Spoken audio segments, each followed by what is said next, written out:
There's no bigger story this week than the pandemic and its impact in Victoria.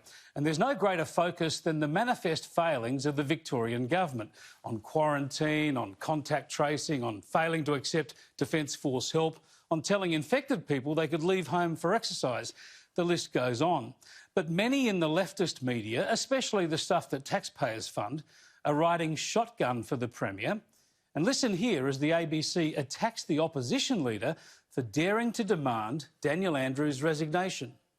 Now, in the middle of a pandemic with Victorians dying every day, you've gone what I guess I might phrase as the nuclear option today. You've decided to publicly declare the Premier is not fit to lead the state. Why have you said that? It's the dangerous position that you put yourself in, isn't it, Michael O'Brien, when you decide to run up the top of that hill and start calling for resignations. Goodness knows where that ends in the middle of a pandemic that no one's had to run before. My listeners are just screaming at me this morning.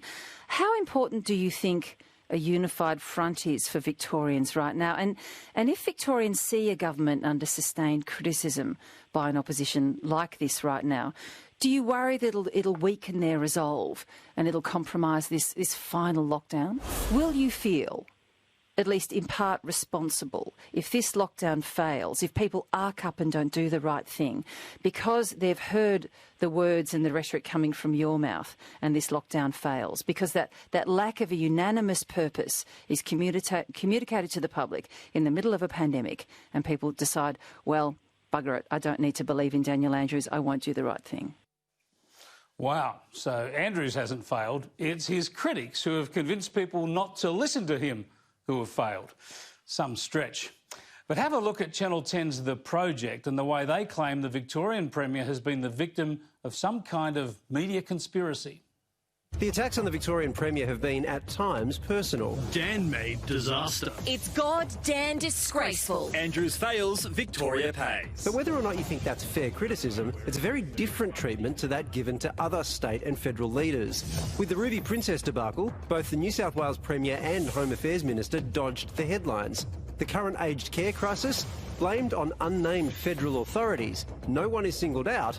No questions like this. Do you think you should resign? Or this. What's the plan, Dan? I think the treatment of Dan Andrews has definitely not been fair. I think that the Murdoch newspapers are determined to undermine him.